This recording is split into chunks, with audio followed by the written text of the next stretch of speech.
Hi, I'm Larry Menti. Welcome to Another Thing. Incidents of police officers shooting and killing black suspects have led to protests across the country and the birth of a movement. It has also led to black men shooting police officers in retaliation. Some have gone as far as to say that we are at the footsteps of a race civil war unless somehow tension is eased. But how? That's our lead topic today. And we begin with Ellen Kolodziej in Philadelphia. Ellen. Thank you, Larry. 5 police officers assassinated in Dallas, 3 others in Baton Rouge. And police officers we talked to here in Pennsylvania say they feel more under attack now than ever before.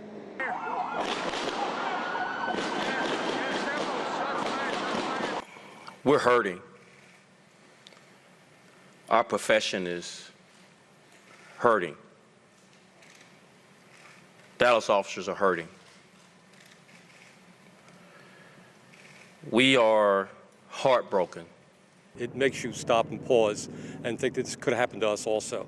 It seems that every day or every other day you're reading another story about another officer getting attacked unprovoked for no reason at all. So, we stress to our officers, be safe, have backup. After the recent shootings by police that led to protests around the country, some officers in Haverford say they feel threatened every time they put on the uniform. It has to weigh on your minds. It certainly does. I've been in law enforcement for a long time, and I think this is probably the worst year in my entire career that I can remember that law enforcement has been under this kind of attack. From a national climate standpoint, where they feel that they're unappreciated, they're under attack, they're under-respected, and that's a shame. But as officers gear up for National Night Out, they know they do have the support of so many. Our law enforcement officers, the men and women who protect us, get up every day and put on a uniform with one mission in mind, and that is to keep us safe.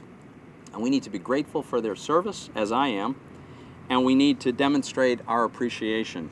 Since this has happened and all the outcry about the disparaging remarks about the police, our community has opened up and walked into the police station, supporting us, bringing us gift cards, just coming in to say thank you, bringing food. It was amazing outpouring. Still, yesterday we had a family come in. So to us as police officers, it makes us feel good that we know we have the support of our community. It means so much to us.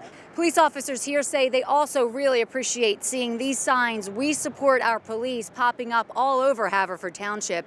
And neighbors say they hope to see more of these signs all over the state. Reporting for Another Thing, I'm Ellen Kolodziej.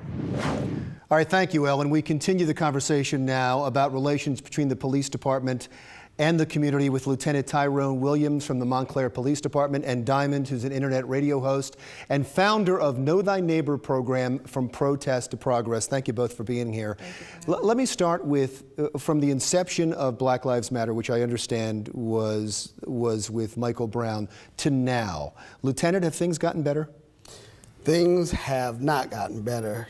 In some instances, we take 2 steps forward and we take 1 step back. Seems that every time we start to turn the corner a little bit, then another incident occurs, which throws us back to almost start over again. Mm-hmm. What is the feeling among police departments now? Do you feel like you're under attack? There are many officers that feel that their police departments are under attack. They feel that they're being punished because of the bad judgment of a few, and being just blanketed with a wide paintbrush that every police officer is the same as some of these that we're unfortunately seeing in the media that have made some bad decisions. And just one last question before I get to Dymnd. Do you feel any added pressure being an African-American police officer? I most certainly do. It puts us in a very precarious spot because, I am a black man in America first, and then I am a police officer. What the general public does not seem to get at times is I don't have the luxury of choosing between the two. I'm black and I'm blue, 24 hours a day, 7 days a week, 365 days a year. Are decisions made on the conflict of that, being one first and then another one second? I say you say you don't get to choose. There are some times where you're going to have to choose, right? Well, my choice is always for what I believe is what's right. It's not about which community, because people tend to want to separate me as a police officer and as a black man. But again, I can't separate that. I embody both all the time. I'm neither one nor the other at any different time. So I have to make my decisions as to what's best for the situation at hand, not depending upon which audience I'm in front of. I'll ask you the same question, Dymnd. Have things gotten better? No, things have not gotten better. Obviously, there's more police shootings, and even though the police department may feel under attack, we were attacked first. As I'm speaking like for the community, Black African Americans, we were attacked first. But it's not a quid pro quo. You're not saying that one is right because the other one started first. No, neither is correct. And that's why I started this program, From Protest to Progress, because we need to make progress and stop the protest. It's not getting us anywhere. It's not getting us anywhere. And as you said, you're a Black man and a police officer. You wear both colors.